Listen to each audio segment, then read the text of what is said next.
Hi children, Namaste. Children, here I am going to start a grammar class for you. बच्चों, आज हम इस chapter में भाषा के बारे में हम लोग पढ़ेंगे। भाषा का मतलब है लैंग्वेज।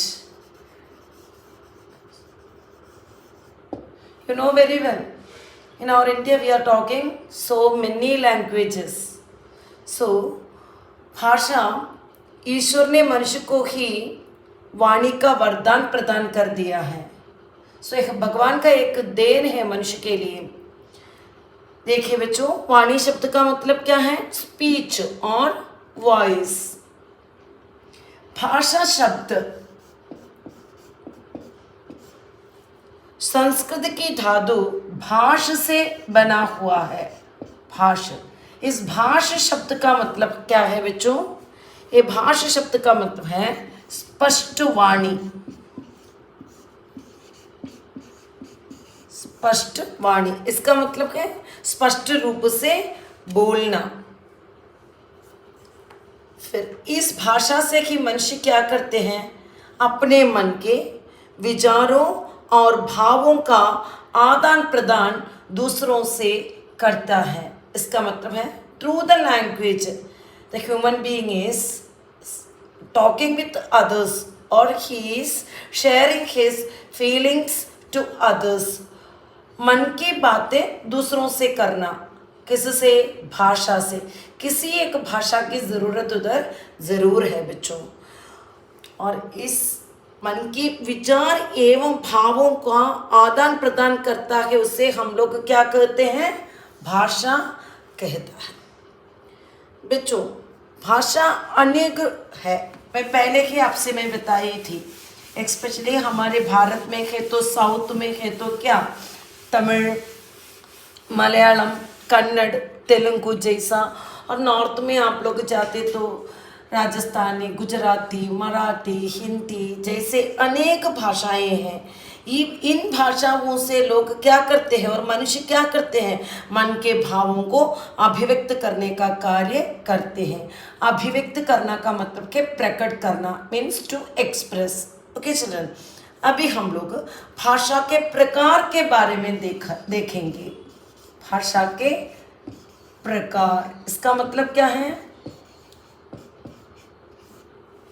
भाषा के प्रकार मीन्स कितने प्रकार के होते हैं, मीन्स इसके कितने भेद होते हैं, उसे हम लोग देखेंगे। बच्चों, भाषा के 3 प्रकार होते हैं, मीन्स 3 तरह के और 3 प्रकार के भाषा है। पहला है मौखिक भाषा। पहला मौखिक भाषा, और दूसरा है लिखित भाषा।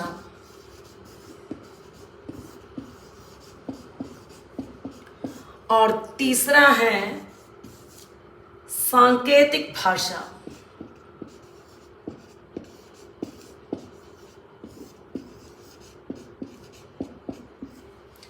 जो भाषा के 3 प्रकार होते हैं, पहला मौखिक भाषा, दूसरा लिखित भाषा और तीसरा सांकेतिक भाषा। बच्चों, मौखिक भाषा को हम लोग स्पोकन लैंग्वेज बोलेंगे, स्पोकन लैंग्वेज। और लिखित भाषा है तो रिटन लैंग्वेज है।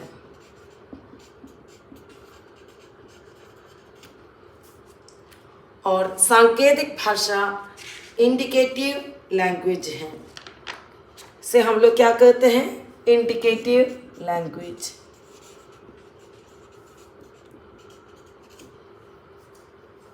Once again I will tell you children, भाषा के प्रकार 3 हैं। पहला मौखिक भाषा मीन्स स्पोकन लैंग्वेज, और दूसरा लिखित भाषा मीन्स रिटन लैंग्वेज, एंड तीसरा है सांकेतिक भाषा मीन्स इंडिकेशन से हम लोग जो बातें करते हैं वही। ओके, नेक्स्ट देखिए बच्चों, हम लोग भाषा के अंक देखेंगे।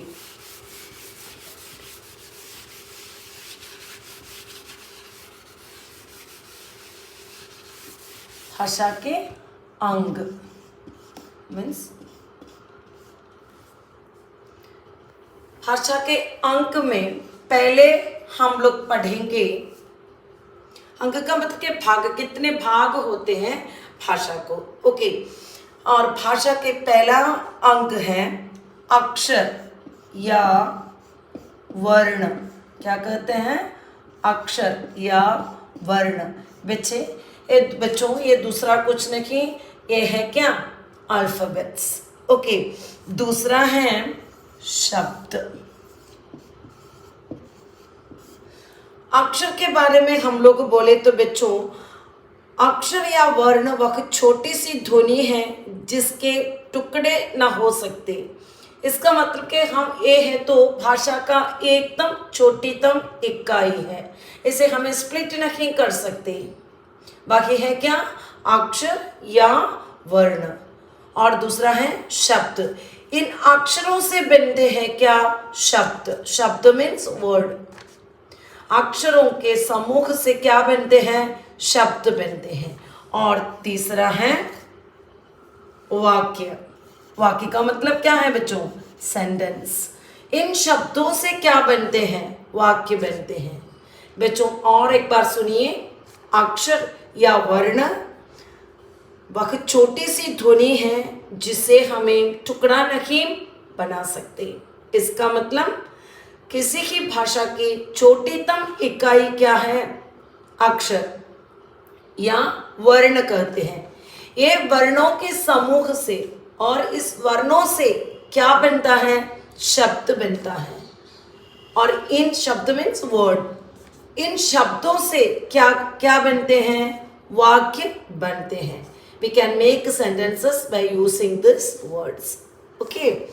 And next one children, हम लोग देखें तो बोली एक है। बोली। बोली क्या है? बोली हम लोग किसे कहते हैं? किसी क्षेत्र के विशेष रूप में प्रयोग करने वाली भाषा क्या है? बोली है।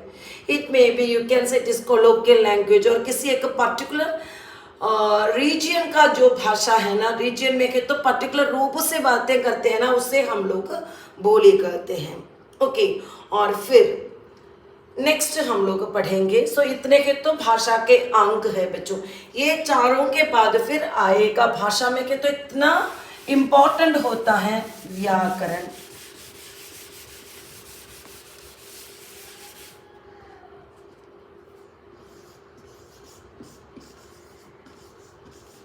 व्याकरण। व्याकरण का मतलब क्या है? ग्रामर। ओके, देखिए बच्चों, व्याकरण वह शास्त्र है जिससे भाषा के शुद्ध रूप का ज्ञान होता है। इसका मतलब क्या है? भाषा शुद्ध बनाने के लिए हम लोग व्याकरण का प्रयोग करते हैं। इसका मतलब to make a language error free through what? Grammar. Grammar के उपयोग हम उसके लिए करते हैं। व्याकरणिक रूप से भाषा की प्रयोग हम लोग करते समय उसमें शुद्धता होता है। इसका मतलब कि तो कोई मिस्टेक के बिना उस भाषा हमें प्रयोग कर सकते हैं। ओके चिल्ड्रन, और देखिए बच्चों, सो व्याकरण क्या है और व्याकरण की परिभाषा और एक बार मैं आपको बता दूंगी। व्याकरण वह शास्त्र है जो भाषा को नियमबद्ध बनाता है। नियमबद्ध का मतलब क्या है बच्चों? किसी न किसी रूल्स के अंदर, कुछ रूल्स एंड रेगुलेशन के अंदर भाषा को लाना, बाकी काम क्या कौन करता है? व्याकरण करता है। ओके, बाकी है क्या? व्याकरण। बच्चों, व्याकरण के 4 भाग होते हैं। कितने भाग होते हैं? 4 भाग होते हैं। ओके, बाकी है क्या? पहला है क्या? वर्ण विचार। पहला वर्ण विचार। दूसरा है शब्द विचार।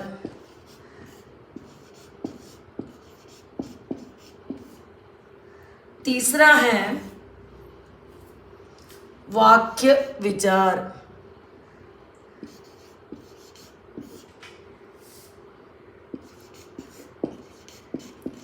और 14 है पद विचार।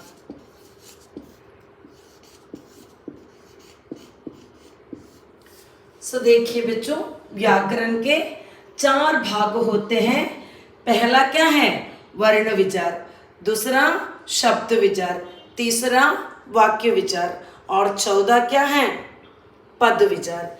मैं इसे आप लोगों को इसका अंग्रेजी शब्द भी मैं आपको बता दूंगी। वर्ण विचार means phonology, means it is phonetics children. Phonology क्या कहते हैं? Phonology means phonetics. शब्द विचार मॉर्फोलॉजी है। क्या है?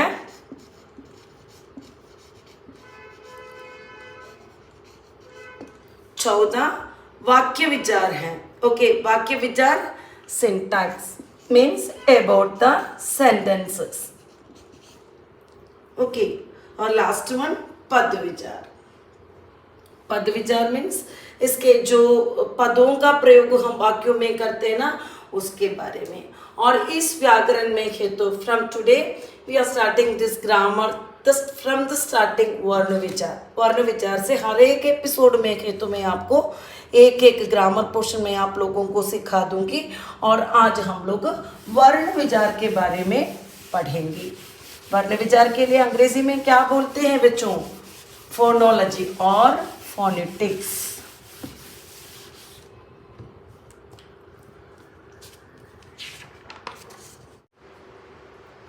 बच्चों, अभी हम लोग वर्ण विचार के बारे में पढ़ेंगे। वर्ण विचार के लिए अंग्रेजी में फोनोलॉजी कहते हैं, फोनेटिक्स में बोली थी। सो वर्ण विचार में कहते तो पहले वर्ण किसे कहते हैं और अक्षर, वर्ण और अक्षर किसे कहते हैं, पहले हम लोग पढ़े थे। भाषा की छोटीतम इकाई वर्ण है, उसे टुकड़ा नहीं बना सकती। ये वर्णों की जो अरेंजमेंट्स हैं उसे हम लोग वर्णमाला कहते हैं। क्या कहते हैं? वर्णमाला कहते हैं। सो हिंदी भाषा में वर्णमाला उच्चारण की दृष्टि से 2 भागों में बांट दिया है। 2 भागों में बांट दिया है बच्चों। इस वर्णों के अंदर और इस वर्ण विचार पढ़ने के अंदर हमें इस हिंदी भाषा लिखने की जो लिपि है उसे हम लोग देवनागरी लिपि कहते हैं। क्या कहते हैं? देवनागरी लिपि। इसका स्क्रिप्ट एक ही है। इसका संस्कृत भी हम लोग एक ही देवनागरी लिपि में हम लोग लिखते हैं। और हिंदी का उद्भव है तो वही संस्कृत भाषा से ही हुई है, इसलिए हिंदी भाषा का भी लिपि देवनागरी है। ओके, देखिए बच्चों, वापस आइए वर्ण में। वर्ण 2 प्रकार के होते हैं। पहला है उच्चारण की दृष्टि से इस वर्ण को हम लोग 2 प्रकार, उच्चारण का मतलब क्या? प्रोनाउंसिएशन। एज पर प्रोनाउंसिएशन वर्ण 2 प्रकार के होते हैं। पहला है स्वर और दूसरा है व्यंजन। स्वर और व्यंजन।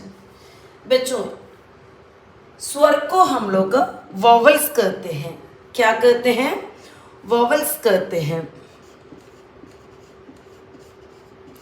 और व्यंजन को हम लोग क्या कहते हैं बच्चों? कॉन्सोनेंट्स कहते हैं।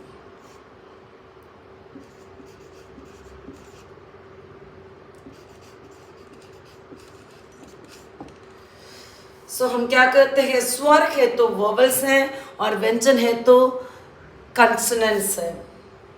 देखिए बच्चों, पहले हम लोग स्वर लेंगे। स्वर 2 प्रकार के होते हैं। कितने प्रकार के होते हैं? 2 प्रकार के होते हैं। और पहला है ह्रस्व स्वर। क्या है बच्चों? ह्रस्व स्वर। इसका मतलब अंग्रेजी में उसे हम लोग शॉर्ट वॉवल्स कहते हैं। क्या कहते हैं? Short vowels. और दूसरा है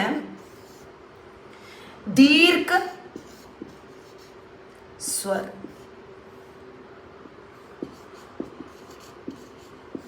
दीर्घ स्वर का मतलब क्या है? Long vowels.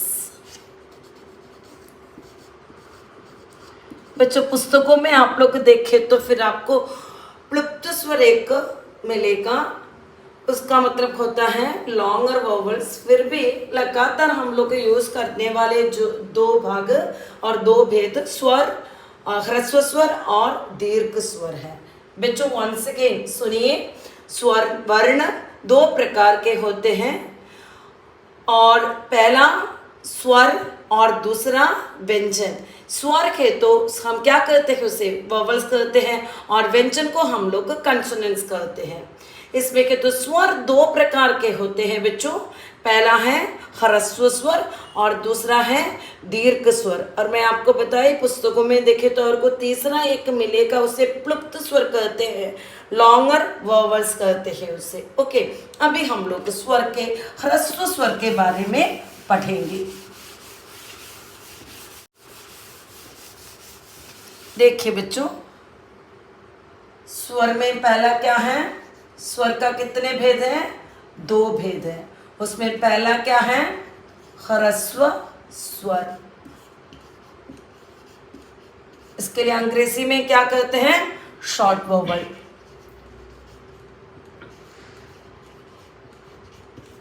देखिए बच्चों, इसके अंतर अनिष्ट ह्रस्व स्वर का मतलब होता है जो वर्णों का अक्षरों का उच्चारण एक पल में होता है, उसे हम लोग ह्रस्व स्वर कहते हैं। इसका मतलब वर्ण क्या क्या है देखेंगे, अ, ई, उ, रे। चलो, ए वर्ण है ना, एक्चुअली हम साउथ इंडिया में है तो इसे र, रू जैसे कहते हैं, पर हिंदी में है तो इसका उच्चारण री है, री। ओके, आ, ई, उ, री। ये क्या है बच्चों, ह्रस्व स्वर है। और दूसरा हम लोग पढ़े दीर्घ स्वर। इसका मतलब लॉन्ग वोवल्स। ओके, इसके अंदर क्या क्या है देखेंगे, आ, ई, उ, ये, ओ, बच्चों इधर भी उच्चारण में, प्रोनाउंसिएशन में कुछ डिफरेंस है। हमारे साउथ इंडियंस के बच्चे अब हम लोग इसे ए, आई, ओ जैसे कहते हैं, पर हिंदी में इसका उच्चारण ए, ओ है बच्चों। सो दीर्घ व्यंजन प्रोनाउंसिएशन इसके उच्चारण के समय ही आप लोगों को पता लगता है कि इसके उच्चारण के लिए के तो एक पल से ज़्यादा समय हम लोग लेते हैं। आ, ई, उ, ए, ओ जैसे। बच्चों पुस्तकों में और आप लोग स्कूल में पढ़ते समय, स्वर लिखते समय आप लोग आ, ई, उ, री, ए, ओ, एक अक्षर आपने पढ़ा है ना बच्चों।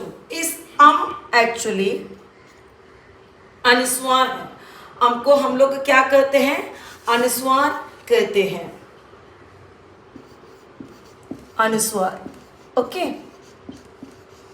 और आहा अंत में आने वाले एक वर्ण है, इसे हम लोग विसर्ग कहते हैं। क्या कहते हैं, विसर्ग कहते हैं। बच्चों ये दोनों दो और ये एक साथ मीन्स ह्रस्व और दीर्घ एक साथ 11 वर्ण है, और इधर दो। सो स्वर में टोटली 13 लेटर्स हमें मिलते हैं बच्चों। अंडरस्टूड चिल्ड्रन, 13 वर्ण एक साथ क्या है, स्वर है बच्चों। इधर है तो हम लोग स्वर वर्णों के बारे में पढ़े। स्वर है तो सभी समय स्वतंत्र वर्ण है बच्चों, किसी उच्चारण के समय है तो किसी की सहायता के बिना स्वतंत्र रूप से हमें इसका उच्चारण कर सकते हैं, मीन्स इंडिपेंडेंटली हमें इसका प्रोनाउंसिएशन कर सकते हैं। सो ये स्वर है, और इस एपिसोड में इधर आपके लिए ख़त्म करती हूँ बच्चों।